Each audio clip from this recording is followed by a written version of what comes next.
Buen día, hermanos. Buen día. Me van a disculpar, de repente durante la prédica me vienen algunos ataques de tos.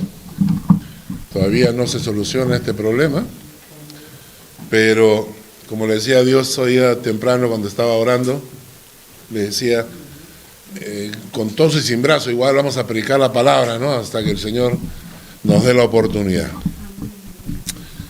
El día de hoy abrimos la Biblia en el Salmo 89.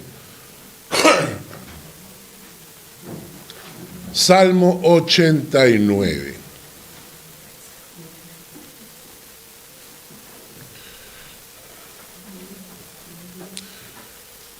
Cuando empezamos a estudiar los Salmos, yo les compartí a ustedes que el libro de los Salmos, que para nosotros es un solo libro, en el original son 5. Son 5 libros de Salmos, libro 1, libro 2, libro 3, libro 4 y libro 5, que juntos en la traducción al alemán y luego al español se tradujeron en un solo libro, el libro de los Salmos, ¿no? Entonces, vamos a repasar eso para que ustedes lo vean. Ahí tienen el Salmo número 1, del 1 al 41, es el primer libro. El libro 2, del Salmo 42 hasta el 72, son 31 capítulos, el segundo libro. Y el tercer libro, el Salmo 73 al número 89, que son 17 capítulos. Y el día de hoy estamos terminando con el tercer libro. En total hemos estudiado, en los últimos 2 años, hemos estudiado cerca de 89 salmos y no hemos dejado de predicar de ninguno. Yo he escuchado algunos pastores que predican de los salmos y que lo hacen muy bien, pero que seleccionan, ¿no? Seleccionan un libro, un capítulo, no tanto porque no es muy interesante, lo pasan por alto y van seleccionando salmos de los cuales ellos predican. En el caso de nosotros hemos decidido estudiar todos, porque creo que cada uno de los salmos debe tener una enseñanza para nosotros. Hemos estudiado 89 y el próximo año, porque este año es el último año, es la última prédica que vamos a hablar de salmos, ya estamos en el mes de diciembre. Generalmente en el mes de diciembre hablamos un poco sobre la Navidad y nos faltan todavía 61 capítulos que vamos a empezar a estudiar en enero. Esto nos va a colocar como una iglesia única, ¿no? No he estado investigando y no hay una sola iglesia en el mundo que haya predicado todos los salmos uno por uno, así que vamos a tener nuestro récord, ¿no? Vamos a tener, ¿ah? Que comenten los de internet, comenten ahí. ¿De acuerdo? De repente alguien conoce alguna iglesia, ¿no es cierto? Bueno, bien. Ahora, el Salmo 89 también tiene una cosa muy interesante. El Salmo 89 es un salmo que fue escrito por una persona que escribió el único salmo suyo, es este. Se llama Etán. ¿Ya? Porque cuando hablamos de los salmos, siempre hablamos de los salmos de David, ¿no es cierto? Y ahí les he presentado otro cuadro para que ustedes vean que David solo tiene 73 salmos. ¿Ah? David solo escribió 73. ¿Por qué digo solo escribió 73? Porque no escribió los 150. Es decir, ni siquiera la mitad de los salmos son asignados a David. Y nosotros decimos los salmos de David, pero en realidad solo 73 son salmos de David, ¿no? Tenemos 11 salmos, 11 escritos por los hijos de Coré, 12 salmos escritos por Asaf.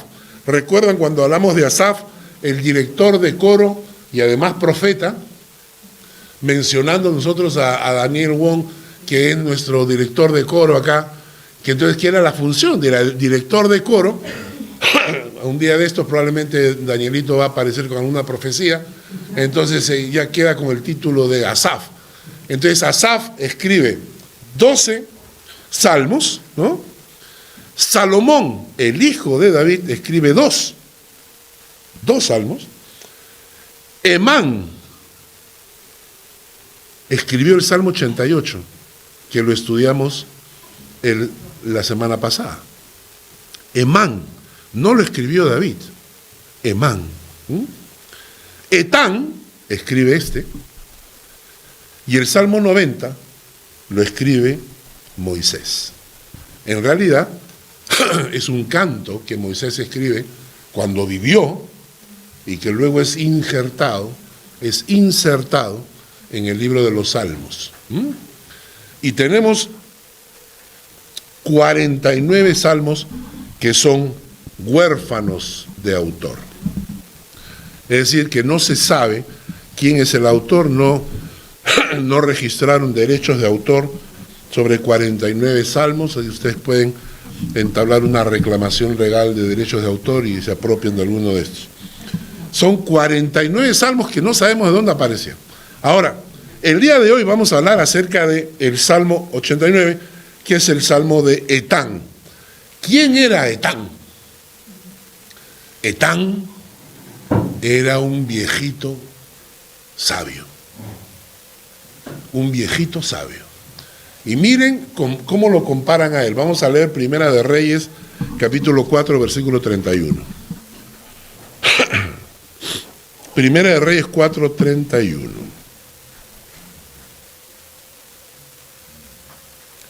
¿Ya lo tienen?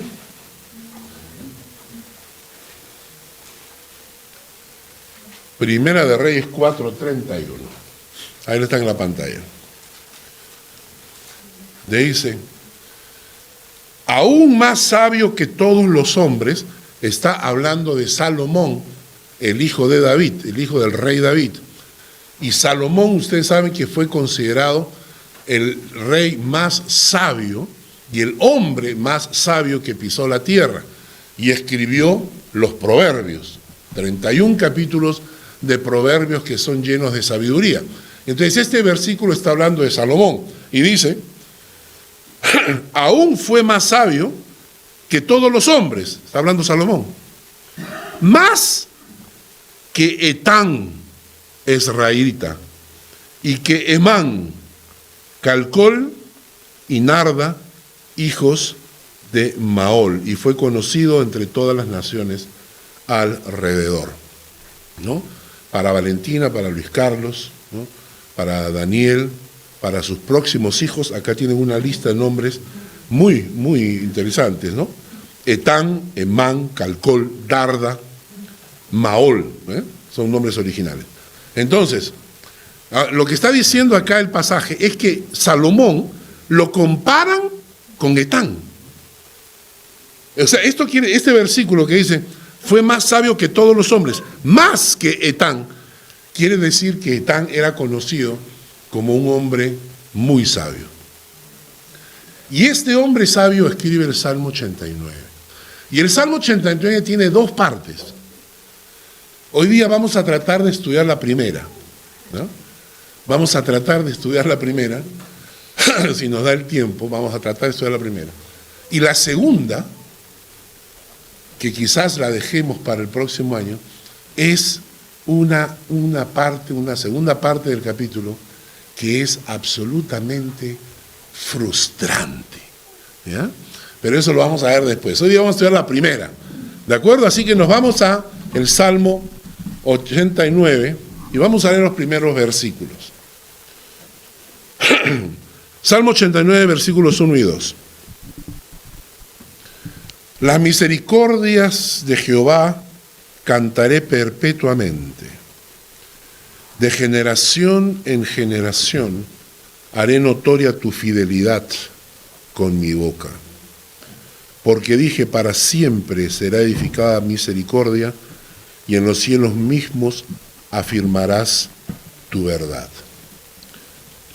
Este salmo empieza, nos dice qué cosa hay en el corazón de un sabio, ¿no? ¿Qué cosas hay en el corazón de un sabio como Etán. Y empieza diciendo la primera, dice, las misericordias de Jehová cantaré perpetuamente. La primera cosa, cantar de las misericordias de Dios perpetuamente. Ahora, si ustedes googlean en el internet y ponen cómo beneficia la música a las personas, van a encontrar lo siguiente. Dice, mejora el estado de ánimo de las personas. Cuando tú cantas, se mejora tu estado de ánimo. Cuando te quejas, empeoras tu estado de ánimo. ¿Eh? La gente que para quejándose va produciendo una autodestrucción en su cuerpo. Porque te afecta la bilis, el estómago, úlceras, el corazón. La gente que reniega todo el tiempo, lo único que hace es autodestruirse. La gente que canta, la gente que dedica tiempo a cantar, mejora el estado de ánimo de las personas. Segundo, reduce el estrés. Reduce el estrés. Pero no solamente tu estrés, reduce el estrés de todo el ambiente donde estás. Porque cuando hay un ambiente tenso, ¿no? Cuando entran, hay personas que llegan a un lugar y malogran el ambiente, ¿no? Hay personas que entran y tú sientes como la nube entró, ¿no? Ya llegó, ¿no? Ya entró, ¿no? Hay gente que lleva la maldad encima, lleva la mala, como dice, la mala vibra, ¿no? La mala onda. Entonces cuando todo el mundo está contento, todo el mundo está hablando hasta que llegó. Y cuando llegó se malogra el ambiente, ¿no es cierto? Entonces, cuando tú cantas, en cambio, cambias el ambiente, alegras el ambiente. Estás en una reunión, estás en un trabajo, estás donde sea, estás cantando. La gente, oye, ¿qué estás cantando? ¿Por qué estás? O sea, ya el ambiente, el estrés va desapareciendo. Tercero, disminuye la ansiedad. Cantar disminuye la ansiedad. Escuchen, porque muchos, como esta es una iglesia ya de mayores, mejora la memoria, ¿no? ¿Dónde dejé mis lentes? ¿Dónde? ¿No? ¿Mi billetera? ¿No? ¿Dónde puse mi cartera? ¿No? ¿Dónde están mis aretes? Mis llaves, ¿no es cierto? ¿Dónde dejé las llaves? Entonces, ustedes saben que a mi mamá yo le compré un llavero que tú aplaudías, y el llavero sonaba, ding, ding, ding, ding, para que ella pudiera encontrar sus llaves. Así que la música... ¿Dónde lo venden?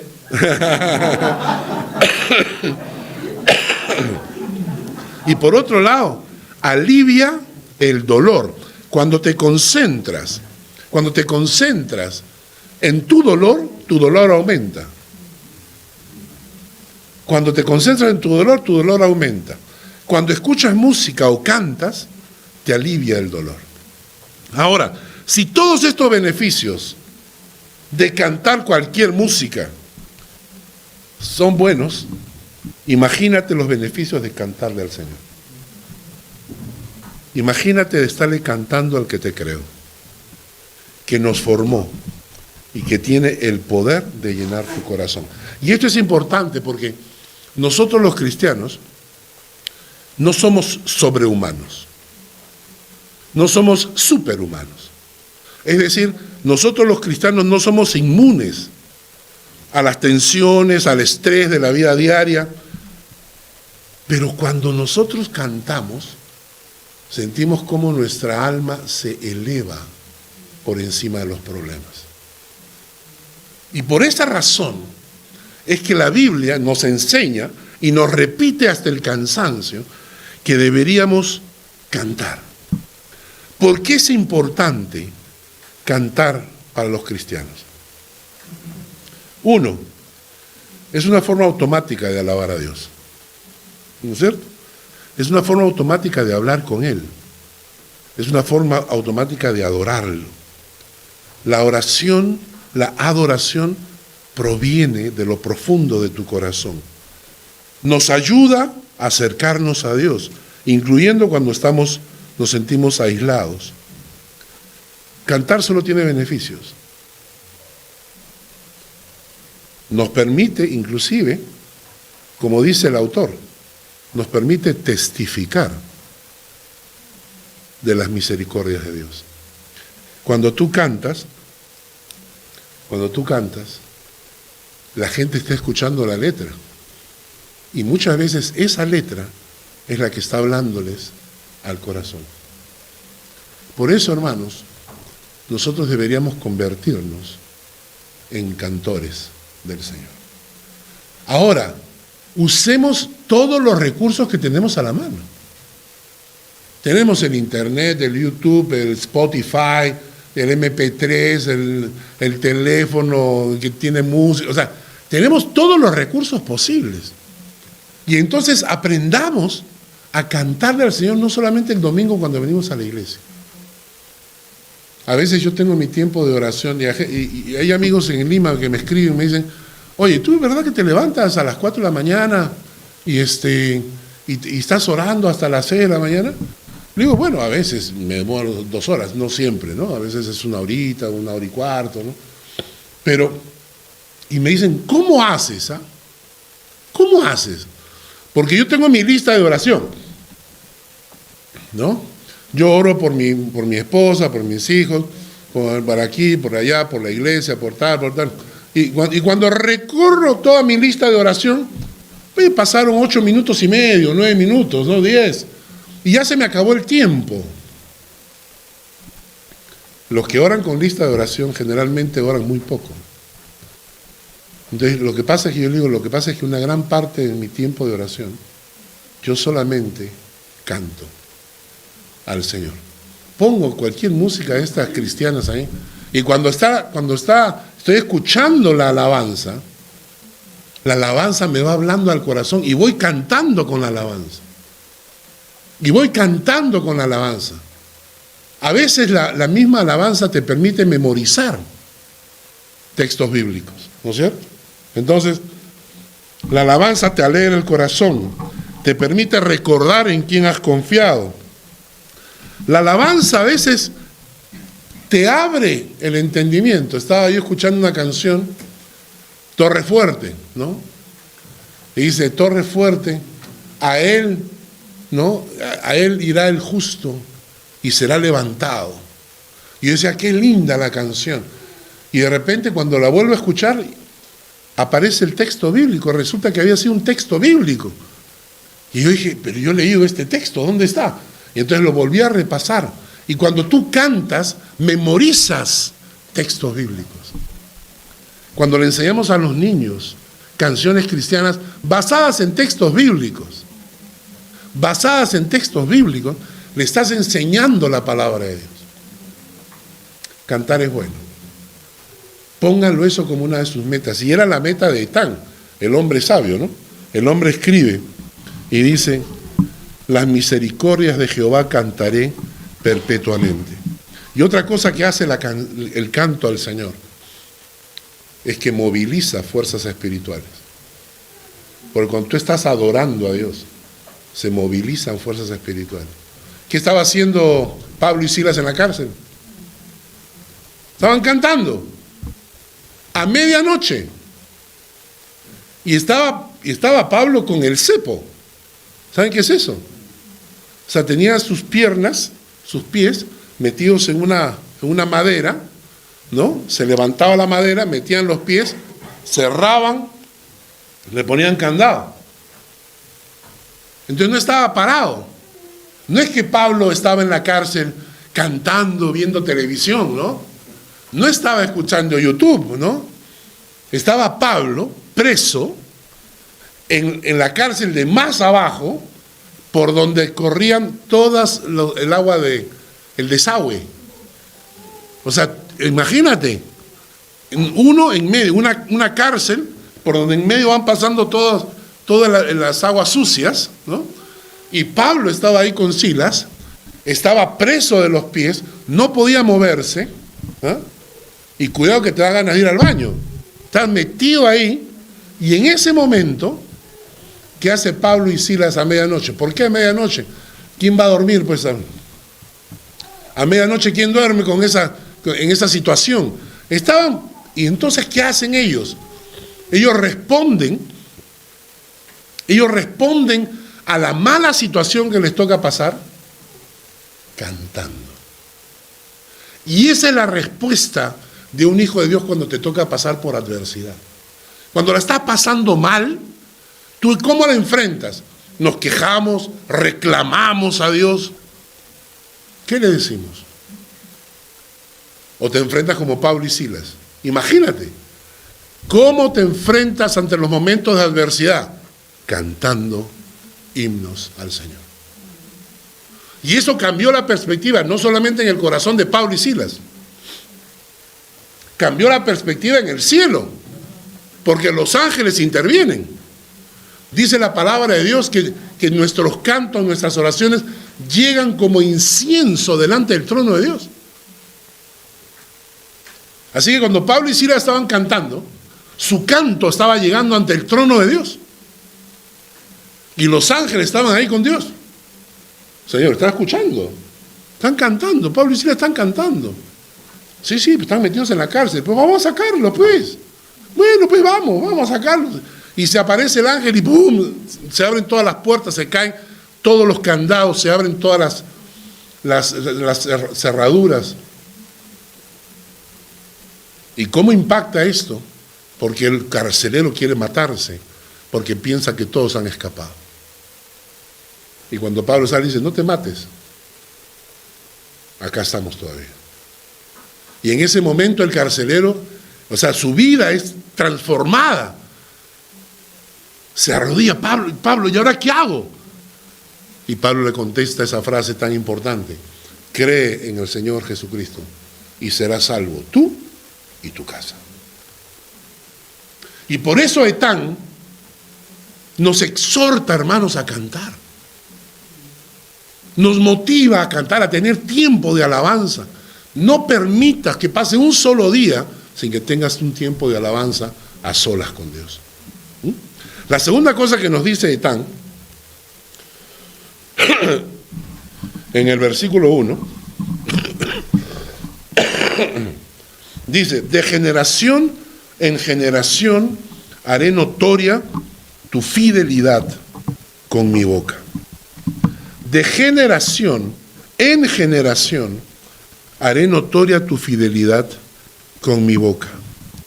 Etán, que es un hombre sabio, no solamente se concentra en que él tiene que aprender a cantar en todo momento, sino que tiene una responsabilidad. Él quiere comunicar verbalmente las misericordias de Dios a la nueva generación. Quiero que escuchen bien esta frase. El hombre sabio sabe que tiene que comunicarle de generación en generación, que tiene que comunicarle a la siguiente generación las misericordias de Dios. ¿Pero esto es un antojo de Etán? Claro que no. Vamos a leer Deuteronomio capítulo 4 y versículo 9. Deuteronomio capítulo 4 y versículo 9.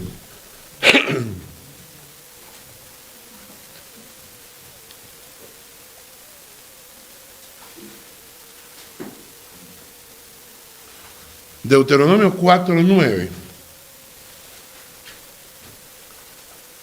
Por tanto, dice, guarda tu alma con diligencia, para que no te olvides de las cosas que tus ojos han visto, ni se aparten de tu corazón todos los días de tu vida. Antes bien, las enseñarás a tus hijos y a los hijos de tus hijos. Hermanos, Etán, cuando dice que él quiere compartir verbalmente, con mi boca, dice él, ¿no? Quiere compartir verbalmente de generación en generación la misericordia de Dios. No es que es un antojo de él, no es que se le ocurrió porque era sabio. es porque está obedeciendo un mandato de Dios. ¿Y saben por qué? Porque el diablo sabe que la única manera de ganar al mundo es corrompiendo a la siguiente generación, y a la siguiente generación, y a la siguiente generación. Hoy en día están tratando de destruir nuestro mundo, corrompiendo a los niños desde los 5 años, 4 años. Quieren darles a nuestros hijos, a nuestros nietos, ¿no? Quieren darlos en bandeja para toda la podredumbre moral que está llenando este mundo. Toda la podredumbre en la cual se ha metido este mundo, quieren transmitirla a nuestros niños desde la escuela. Y eso lo hemos visto varias veces acá en la iglesia, cuando vemos que transexuales y todo esto comienzan a enseñar a nuestros niños desde que son pequeños en las escuelas en Estados Unidos. Y muchas veces nosotros cometemos un error. Yo lo escuché eso de un pastor. Sus hijos no iban a la iglesia. Y mi hijo Mark le preguntó, ¿por qué tus hijos no vienen a la iglesia? Y él dijo, porque no quiero crear en ellos una barrera contra la religión. Así que voy a dejar que ellos crezcan, y cuando ellos crezcan, que tomen su propia decisión. ¿Tú crees que el diablo juega en ese tiempo? ¿Tú crees que mientras tus hijos van creciendo, y entonces tú dices, no, yo no les voy a enseñar nada, porque ellos tienen que tomar su decisión? ¿Tú crees que el diablo dice, ya, ok, ya, yo te respeto, ya? Yo te respeto, y cuando tú empieces a enseñarles las cosas del Señor, entonces yo voy a empezar? No, señores. El diablo empieza de lo que más pequeño puede, para meter en la cabeza de nuestros hijos cualquier cosa que ofenda, desagrade e insulte al Señor. Y nosotros somos responsables delante de Dios de cuidar a nuestra nueva generación. Y no solamente a la siguiente, sino a la otra más, a tus hijos y a los hijos de tus hijos. Eres responsable de enseñarle a tus hijos y a los hijos de tus hijos. Eso nos va a traer broncas, de hecho. Si tu hijo se casa con una chica que no es cristiana y no quiere que le enseñen, eso nos va a traer una bronca. Pero yo voy a obedecer a Dios antes que a los hombres. Hay otro pasaje en Deuteronomio que tienen ahí abierto, capítulo 11, versículos 18 al 25.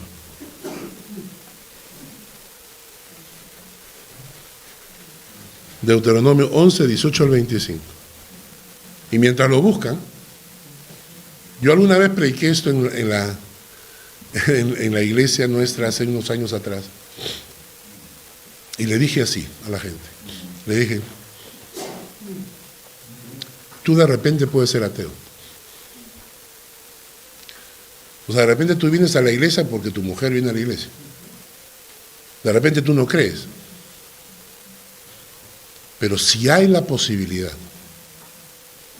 de que tus hijos pasen la eternidad con Dios, aunque tú no creas, aunque tú no quieras vivir la fe, pero si tienes la posibilidad, tú como padre amoroso que te llamas, deberías preocuparte por la eternidad de tus hijos. De repente tú a mí no me interesa, yo quiero irme por ahí de parranda, a mí me interesa el adulterio, la fornicación, ese tipo de cosas porque tú eres un macho alfa, ¿no? Pero tus hijos, no hay cosa más triste en la vida que uno de estos padres muera y vea que sus hijos se van al infierno porque él no les enseñó, ni permitió, ni les dio la oportunidad de que tus hijos conociesen al Señor. Qué fuerte, ¿no? Si tus hijos dicen, no quiero, ya no importa, está bien. Pero si tú tienes la posibilidad de que tus hijos pasen la eternidad, aunque tú te vayas al infierno, no importa. Pero por lo menos verás a tus hijos camino de la eternidad con el Señor. ¿Qué pasará con esos padres cuando vean a sus hijos caminando con ellos al lago de fuego? por culpa de él o de ella, que tus hijos vayan al infierno. No. Yo lo he pensado, yo digo, no, bueno, yo está bien, puede ser que yo no quiera, pero yo haré todo lo posible para que mis hijos escuchen el Evangelio. Y ya tomarán ellos su decisión, sí, verdad. Pero es algo que yo lo voy a hacer. El pasaje de Deuteronomio capítulo 11 dice, por tanto, pondréis estas mis palabras en vuestro corazón y en vuestra alma, y las ataréis como señal en vuestra mano, y serán por frontales en vuestros ojos. Primero, antes de poder enseñarlas a tus hijos, tú tienes que ser el ejemplo. Tú tienes que ser el ejemplo de una persona que guarda la palabra, que camina en los caminos del Señor, que es fiel en su matrimonio, que es fiel al Señor, porque tú eres el ejemplo. Tus hijos te ven en casa. Porque podemos venir a la iglesia y tener otra cara. Y entonces venimos a la iglesia. Hola, hermano. ¿Cómo le va, hermanito? Qué lindo. Dios le bendiga. ¿No es cierto? Pero en casa tus hijos ven cómo maltratas a tu esposa. En tu casa ven tus hijos cómo reniegas, cómo gritas, cómo peleas. Y después quieres enseñarles el camino del Señor. ¿Con qué cara?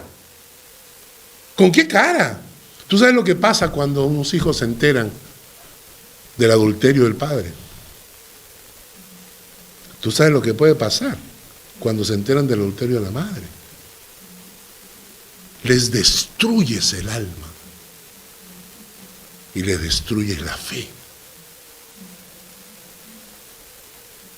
Y el pasaje acá dice, empieza hablándonos a nosotros, empieza diciéndonos, por tanto pondréis estas mis palabras en vuestro corazón y en vuestra alma, y las ataréis como señal en vuestra mano, y serán por frontales en vuestros ojos, y las enseñarás a vuestros hijos, hablando de ellas, cuando te sientes en tu casa, cuando andes por el camino, cuando te acuestes, cuando te levantes, y las escribirás en los postes de tu casa y en tus puertas, para que sean vuestros días los días de vuestros hijos, tan numerosos sobre la tierra, que Jehová juró a vuestros padres que les había de dar como los días de los cielos sobre la tierra.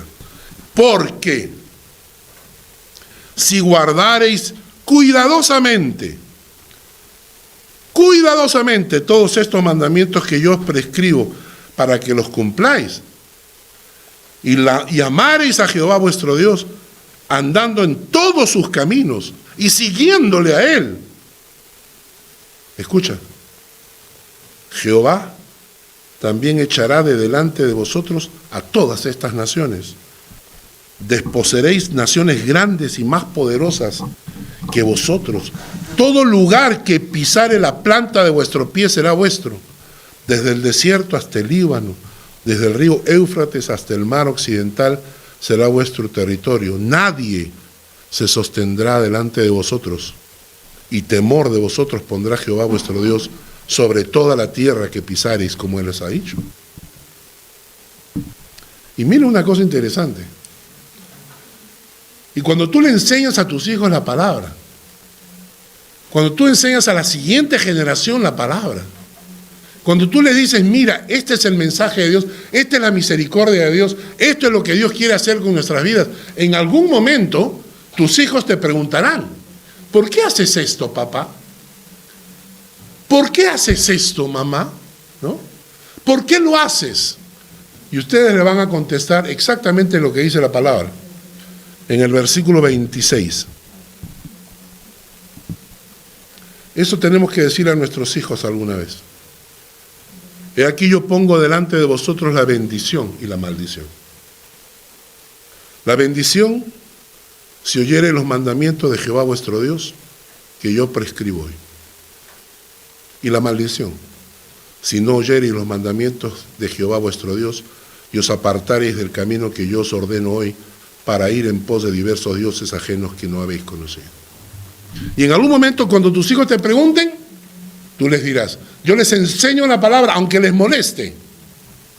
Les voy a enseñar la palabra. Porque yo estoy poniendo delante de vosotros, le dice a tu hijo, delante de ti, yo estoy poniendo delante de ti la bendición y la maldición. Y tú escogerás. Pero yo, mi responsabilidad es poner delante de ti la bendición y la maldición. Y si tú, como hijo mío, como mi nieta, si tú escoges guardar los mandamientos de Dios, las bendiciones de Dios te alcanzarán. Si tú decides no seguir los caminos de Dios, entonces tú tendrás tus consecuencias. Y hay algo que quiero decir acá, algo muy importante. Es nuestros hijos, nuestros sobrinos, nuestros nietos, etcétera. Hay una gran misión que tiene la iglesia, es la escuela dominical. Y yo les voy a decir que la escuela dominical es nuestro batallón de entrada, ¿no es cierto? Estamos luchando una guerra en este momento en el mundo contra la maldad desenfrenada. Porque hasta hace unos años atrás la maldad estaba retenida.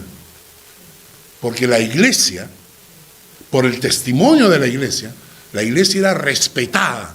Y la oración de la iglesia era un bloque de contención contra la maldad. Pero la iglesia hoy en día se ha convertido en una vergüenza. Y esa vergüenza ha hecho que la iglesia deje de ser ese bloque de contención. Y por eso la maldad está desenfrenada. O sea, lo que vemos ahora ya no es una simple maldad, sino es una maldad exagerada. Exagerada. Y entonces, nosotros como iglesia, tenemos que hacer algo como familias, pero como iglesia tenemos la escuela dominical, a la cual deberíamos apoyar, a la cual deberíamos bendecir, a la cual deberíamos sostener, a la cual deberíamos traer a nuestros hijos, nietos. Debemos orar y ser agradecidos por cada maestra o maestro de la escuela dominical. La escuela dominical es nuestro ejército de avanzada. En muchas iglesias consideran la escuela dominical como una ayuda para que no molesten los niños en el culto, ¿verdad? ¿No? Porque tenemos a veces a los niños acá y los niños se mueven y hablan y juegan porque ellos no tienen el mismo control que tenemos los adultos. Y entonces, para no tener niños molestosos, entonces, que se vayan a la escuela dominical. No, hermanos. La escuela dominical es nuestro ejército de avanzada en el corazón de nuestros hijos. Y por eso, cuando ustedes se encuentren con una profesora de escuela dominical, bendigan, sean de bendición para ella. Oren por la escuela dominical. Sostengan la escuela dominical. Apoyen la escuela dominical. No sé que esa palabrita no le gusta mucho, pero es así. Traigan caramelos, chocolates, cualquier cosa para la escuela dominical y un poquito para el pastor. Pero, por ejemplo, en la escuela dominical le dan esto a los niños. Pues hagámoslo. Pues si usted entras a un Migros y ves, cómprate una bolsita de caramelos, una bolsita de chocolates. Algo para darle a los niños. O si de repente la profesora de escuela dominical de repente no tiene cómo venir a la iglesia, recójala. Seamos de bendición, porque la escuela dominical es nuestro ejército de avanzada en el corazón de nuestros hijos. Etán nos habló de estas dos cosas. Ahora nos va a hablar de una tercera cosa. Y a mí me encantó esto. Y está en el versículo 3 y 4. En el versículo 3 y 4, Etán dice lo siguiente: hice pacto con mi escogido.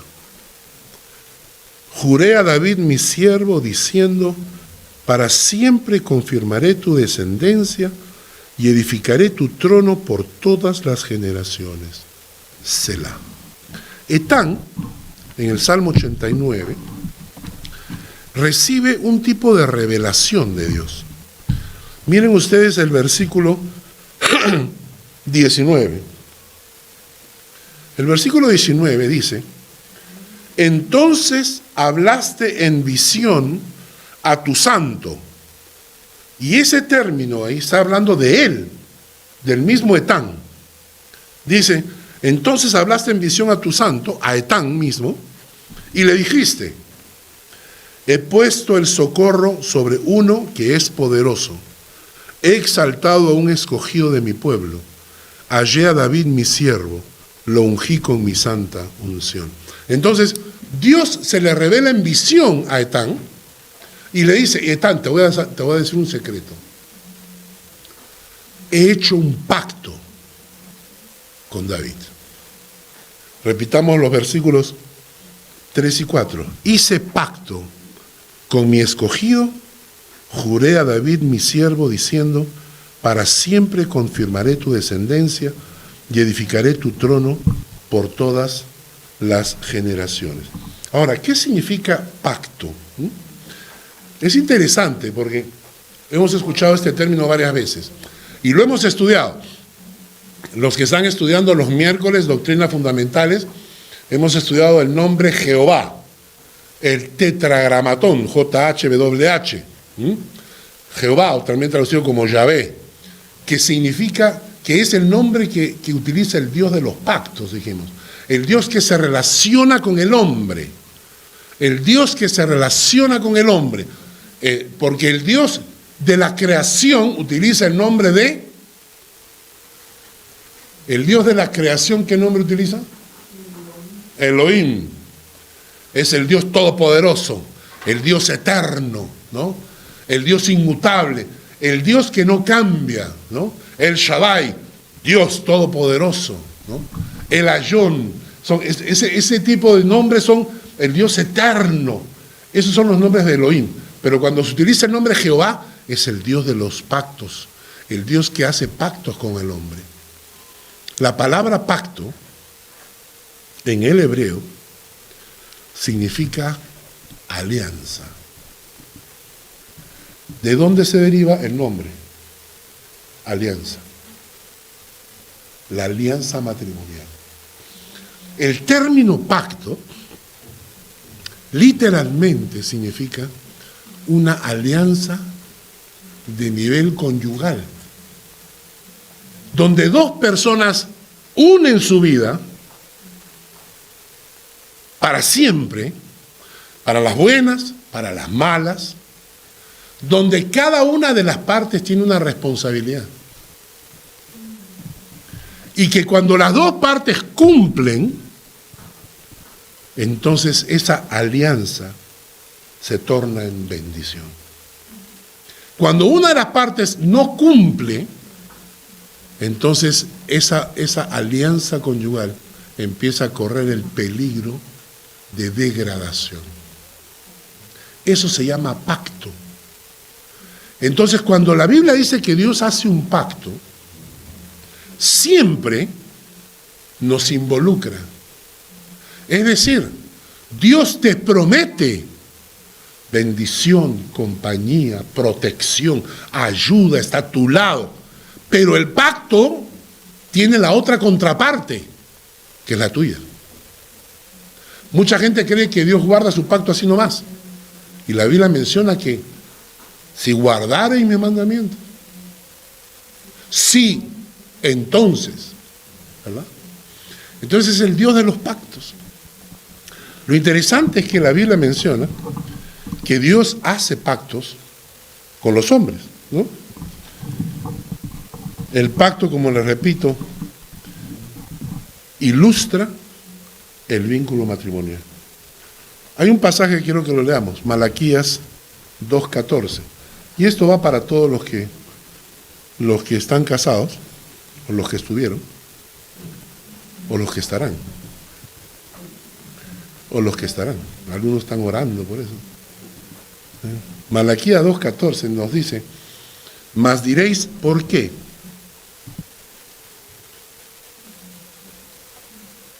Porque Jehová ha atestiguado entre ti y la mujer de tu juventud, contra la cual has sido desleal, siendo ella tu compañera y la mujer de tu pacto. Este pasaje para mí fue muy impactante cuando lo leí, ¿no? A los caballeros acá presentes. Este versículo, miren lo que te dice. Te dice, Dios ha atestiguado, o sea, Dios es testigo contra ti, entre ti y la mujer de tu juventud. O sea, Dios ha sido testigo entre ti y la mujer de tu juventud, contra la cual has sido desleal, siendo ella tu compañera y la mujer de tu pacto. Hoy día hablábamos con mi esposa en la casa acerca de esa frasecita, envejecer juntos, ¿no? Uno va viendo cómo la esposa va envejeciendo, ¿verdad? ¿No? ¿Es cierto o no? Uno va viendo cómo la esposa, porque a veces, como estoy con el brazo medio malo, entonces le dije a Lucy, mi vida, ayúdame a abrochar la camisa, como no puedo levantar el brazo. Entonces cuando ella me estaba abrochando, yo la estaba mirando. Le estaba mirando, ¿no? El rostro, las arruguitas, le estaba mirando. Y entonces ella comenzó, ¿qué me miras? Y yo le decía, no, te estoy mirando, pues, no. Lo que pasa es que uno ve al cónyuge envejecer, viceversa también.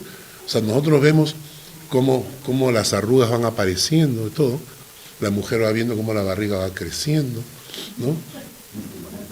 Pero miren esto, ¿no? Qué preciosa es la palabra. Cuando habla de los esposos, habla de la mujer de tu juventud. La mujer de tu juventud, esa mujer bella, ¿no? Fuerte, dinámica, con la cual te casaste y que te dio su juventud. Y que te dio su juventud. Y que la mayoría de hombres, cuando van llegando, cuando vienen los años, ¿no? Piensan en desecharla. Y el texto dice, Dios va a ser testigo entre ti y la mujer de tu juventud, porque fuiste desleal a ese pacto que hiciste con ella. Entonces, pacto significa eso. Pacto significa esa alianza que tuviste o que tienes y que Dios hace con nosotros. ¿De acuerdo? Ahora, ¿por qué vamos a esto?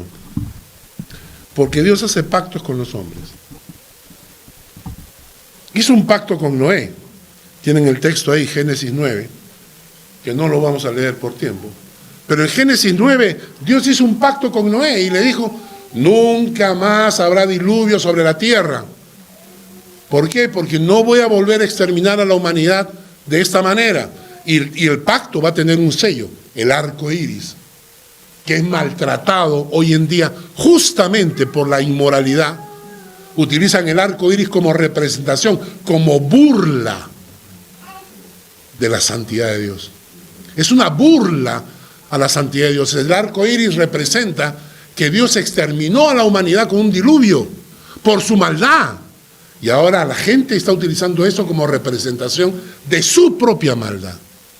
Dios hizo un pacto con Noé, Dios hizo un pacto con Abraham. Lo pueden leer ahí en Génesis capítulo 17. Hizo un pacto con Abraham, le dijo, Abraham, yo te voy a bendecir y de tu descendencia vendrán como la harina del mar, ¿no? Pero lo más interesante de todo, y este es el punto de hoy, Dios hizo un pacto con su pueblo, ¿ya? A través de Moisés. Y ese texto sí quiero que lo leamos. Éxodo 34. Éxodo 34, versículos 27 al 28. Este es el pacto que hizo Dios, esta fue la alianza que hizo Dios, el compromiso que hizo Dios con su pueblo en el Antiguo Testamento. Éxodo, capítulo 34, versículos 27 al 28. Dice, y Jehová Dios Jehová dijo a Moisés: escribe tú estas palabras, porque conforme a estas palabras he hecho pacto contigo y con Israel. Y él estuvo allí con Jehová 40 días y 40 noches, no comió pan ni bebió agua. El pobre Moisés, 40 días. Y escribió en tablas las palabras del pacto, los 10 mandamientos. Dios hizo un pacto con el pueblo hebreo. Yo voy a cuidar de ustedes. Ustedes van a ser mi pueblo. Ustedes van a ser mi especial tesoro, les dijo. Imagínate esa frase, qué bonita. Ustedes serán mi especial tesoro. Pero este pacto se basa en un doy y recibo. Y sabes, en el pacto del Antiguo Testamento se basaba, literalmente lo dice acá, las palabras del pacto. ¿Cuáles son las palabras de ese pacto? Los 10 mandamientos.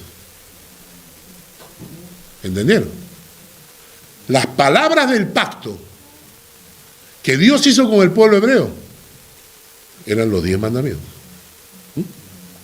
Y entonces lo que Dios le está diciendo a ellos, es: ustedes todos tienen que guardar todos mis mandamientos. No unos, sino todos. Y si ustedes guardan todos mis mandamientos, yo los bendeciré, los protegeré y los acompañaré. El problema, hermanos, es que nadie podía. Nadie podía guardar todos los mandamientos. Porque sí o sí caemos en condenación. Porque por más esfuerzo que los hebreos hacían, nunca le llegaban a cumplir toda la ley. Nunca. Por eso, la necesidad de cumplir toda la ley se convertía en una frustración. Y esto, hermanos, es así. Porque Dios hizo ese pacto con ellos. En realidad hizo un pacto que ellos no podían cumplir. ¿Por qué? Para que se dieran cuenta que nadie puede. Por más esfuerzo que hagan, nadie puede alcanzar la perfección de Dios. Y que era necesaria la intervención divina. O sea, les dio un pacto que no podían cumplir para que se frustraran. Para que dijeran: no se puede. No se puede. Y se dieran cuenta que necesitaban de la intervención divina. En realidad, el pacto del Antiguo Testamento estaba anunciando la venida del Mesías. Por eso es que la Biblia dice que el pacto del Antiguo Testamento, que no se puede cumplir, necesitaba un nuevo pacto. Un pacto diferente. Un pacto no basado en las palabras del pacto de los 10 mandamientos, sino un pacto basado en la gracia de Dios. Y hoy día que tenemos Santa Cena, es perfecto. Primera de Corintios capítulo 11, versículos 23 al 26. Y con eso vamos a terminar el día de hoy, con este punto. No se quejarán, hemos avanzado 4 versículos. Hay días en que avanzamos uno solo.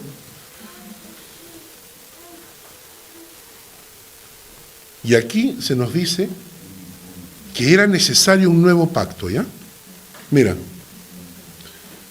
porque yo recibí del Señor lo que también os he enseñado, que el Señor Jesús, la noche que fue entregado, tomó pan, y habiendo dado gracias lo partió y dijo: tomad comed, esto es mi cuerpo, que por vosotros es partido.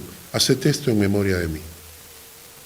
Y asimismo, tomó también la copa, después de haber cenado, diciendo, esta copa es el nuevo pacto en mi sangre.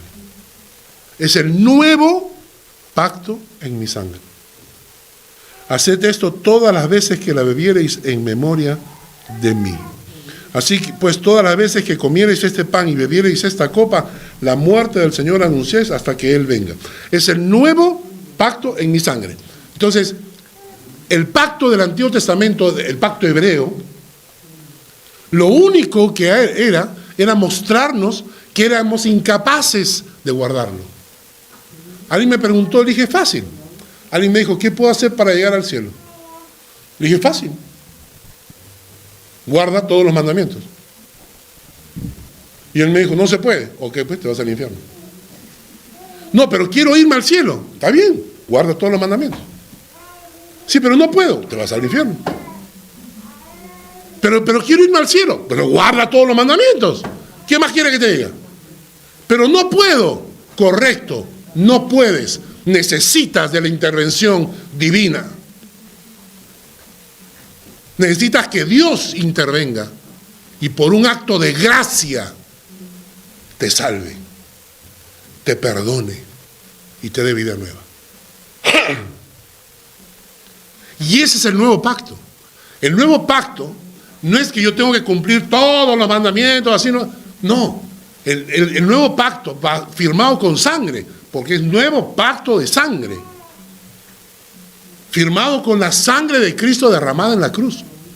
El nuevo pacto es, tú vienes, te arrepientes de tus pecados, de tus fallas, de que no has podido cumplir la ley, y yo, por gracia, porque Dios soy bueno, por gracia, entonces te perdono y te salvo.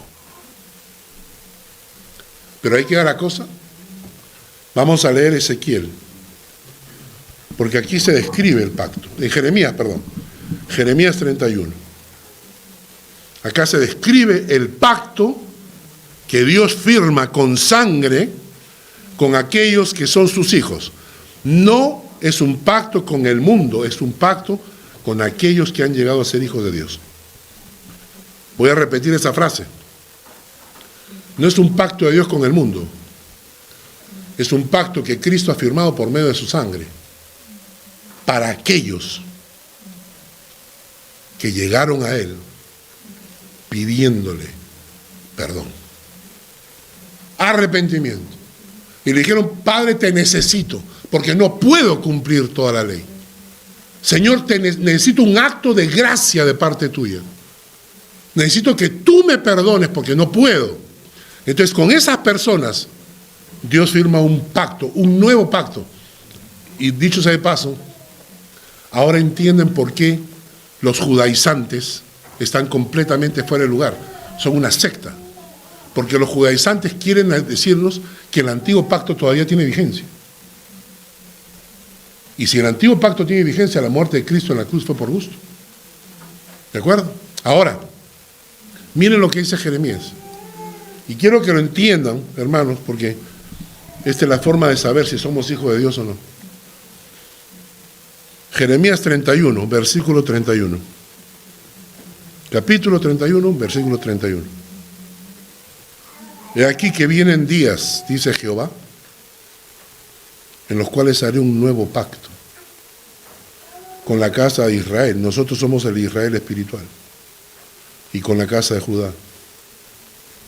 No como el pacto que hice con sus padres, no como el pacto con los hebreos, el día que tomé su mano para sacarlos de la tierra de Egipto, porque ellos invalidaron mi pacto, aunque fui yo un marido para ellos. Miren el término marido, conyugal, ¿no? Versículo 33. Pero este es el pacto que haré con la casa de Israel, la iglesia espiritual ahora. Después de aquellos días, dice Jehová. Y son cuatro cosas que describen el nuevo pacto. 1, daré mi ley en su mente y la escribiré en su corazón. Antes la ley estaba escrita en tablas de piedra. Y ahora dice Dios, no. Mi pacto empieza agarrando las leyes y guardándolas en tu corazón. La ley, esos 10 mandamientos, ya no están escritos en piedra, ahora están escritos en tu corazón. ¿Sabes cuál es la diferencia? Una cosa es cuando tienes las normas que hay que obedecer, cuando lees las normas, hay que obedecerlas, y otra cosa es cuando las normas son parte de ti. ¿Cierto? Ustedes han visto a esas mujeres en la casa que no pueden soportar que haya desorden, ¿cierto? No pueden. Los hombres somos más amplios en mente en ese sentido, ¿no? Pero las mujeres a veces no. O sea, la mujer pasa y empieza a limpiar, a arreglar, a poner, a guardar. Yo me peleo con mi esposa todos los días porque ella guarda todo lo que yo uso todos los días. La taza, el plato, el tenedor, el cubierto. Yo digo, déjalo ahí si vamos a usarlo mañana. O sea, déjalo ahí nomás para no estarlo sacando. Y entonces llego al día siguiente y ya está todo guardado. Vuelvo a sacarlo y lo vuelvo a guardar, ¿no? Es parte de ella, no puede cambiar. Cuando uno se convierte en hijo de Dios, y escuchen esto, hermanos, por favor. Cuando tú eres un auténtico hijo de Dios, las leyes de Dios están grabadas en tu corazón. Nadie tiene que estarte diciendo, oye, no mientas pues. ¿Por qué? Porque el diablo es el padre de la mentira y Dios es el padre de la verdad. Oye, ya pues, déjate de hacer. ¿Por qué? Porque la ley de Dios está grabada en tu corazón. Ese es el nuevo pacto. El nuevo pacto es que no tienes las leyes de Dios en un papel que tienes que obedecer. El nuevo pacto es que Dios ha grabado las leyes en tu corazón y que te impulsan a obedecer solas. ¿No sientes eso? ¿No sientes esa obligación? No, la conciencia es otra cosa. La conciencia es diferencia entre bien y mal. Pero cuando Dios graba la ley en tu corazón, está por encima de tu conciencia. La gente de la calle tiene conciencia. Pero el Hijo de Dios tiene ley de Dios adentro. Y que te hace la diferencia, ¿no? Y entonces, ¿no tienes eso en tu corazón? Entonces tú eres un religioso. Te asistes a la iglesia, eres un convencido, pero no eres un convertido. Te has convencido de la fe, pero no has nacido de nuevo todavía. Porque el pacto de Dios significa que su ley está grabada en tu corazón. La segunda cosa que dice el texto es, y cuando Dios graba las leyes en tu corazón, se produce una transformación natural. Una transformación natural. Segunda cosa dice, yo seré a ellos por Dios, ellos me serán por pueblo. La segunda cosa del pacto, el nuevo pacto basado en la sangre de Cristo, es que yo seré a ellos por Dios y ellos serán a mí por pueblo. Es decir, tú identificas a tu Dios. Tú agarras y dices, mi Dios. Sí, claro que lo conozco. Jehová Jireh, Jehová Rafa, Jehová Nisi, el Elohim, ese es mi Dios. O sea, tú defines a tu Dios con claridad, pero también te identificas como pueblo de Dios. Hermanos, no eres visita. No eres visita. Eres pueblo de Dios. Cuando tú te identificas como pueblo de Dios, la gente tiene que saberlo. O sea, tienes que ser reconocido como pueblo de Dios. Porque tienes identidad. La gente te mira y dice, este me parece creyente. ¿No? ¿Por qué? Porque tú eres pueblo de Dios. Mucha gente que viene a la iglesia son visitas. Está bien, no es malo. Pero todavía no han firmado pacto de sangre con Cristo. Tercero, Y no enseñará más ninguno a su prójimo, ni ninguno a su hermano, diciendo: conoce a Jehová, porque todos me conocerán, desde el más pequeño de ellos hasta el más grande. Y este es un privilegio, porque los que firman pacto de sangre con Cristo conocen a Dios. Llegas a conocer personalmente a Dios, y eso comienza a transformarte. Llegas a conocer personalmente a Dios. Dios para ti no es un extraño. Dios para ti no es una persona de la cual te hablan. Es alguien que participa en tu vida. Por último, la cuarta característica: perdonaré la maldad de ellos y no me acordaré más de su pecado. Qué precioso. Perdonaré la maldad de ellos y no me acordaré más de su pecado. Porque el nuevo pacto de sangre es eso. ¿Has hecho maldades en el pasado? ¿No? ¿Nunca?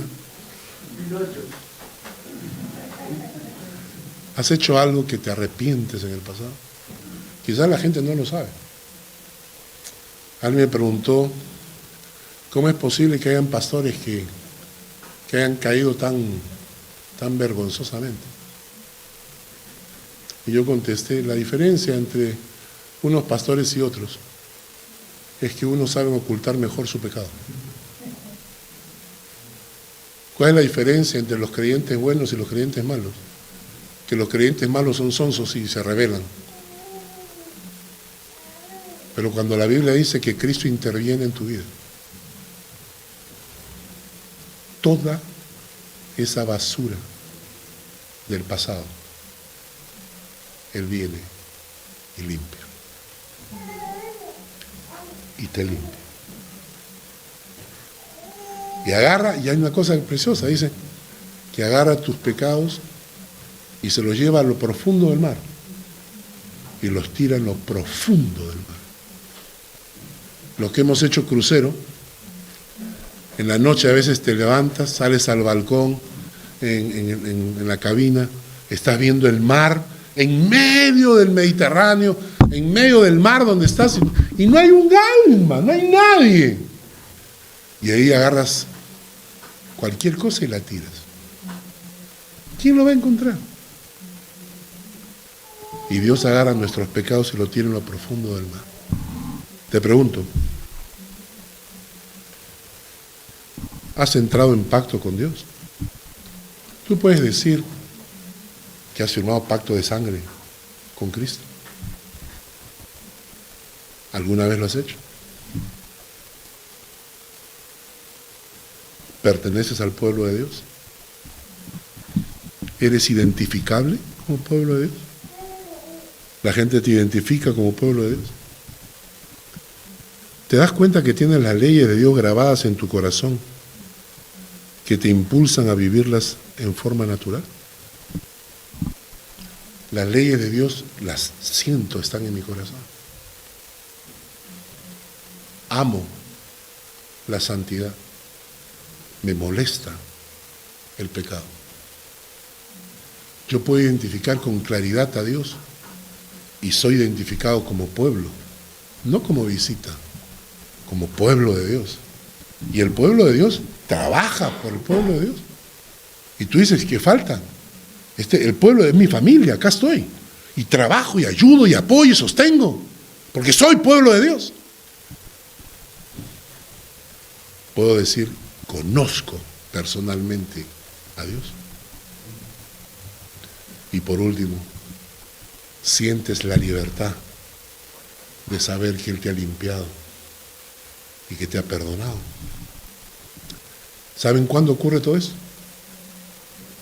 Cuando uno agacha la cabeza delante de Dios, pones tu alma de rodillas delante de Dios y le dices: Padre, aplica la obra de Cristo en la cruz, aplícala a mi alma. Padre, necesito que entres a mi corazón. Padre, necesito nacer de nuevo. Vamos a orar. Primero voy a hacer una oración por aquellas personas que quieran entregarle su vida a Cristo y experimentar el pacto de sangre con Cristo. ¿Ya? Voy a orar por ellos. Los que quieran orar, oren conmigo. Padre, te necesito. Necesito que entres en mi corazón, que perdones mis pecados, que grabes tu ley en mi corazón. Padre, necesitamos tu gracia, tu misericordia. Permítenos conocerte de verdad.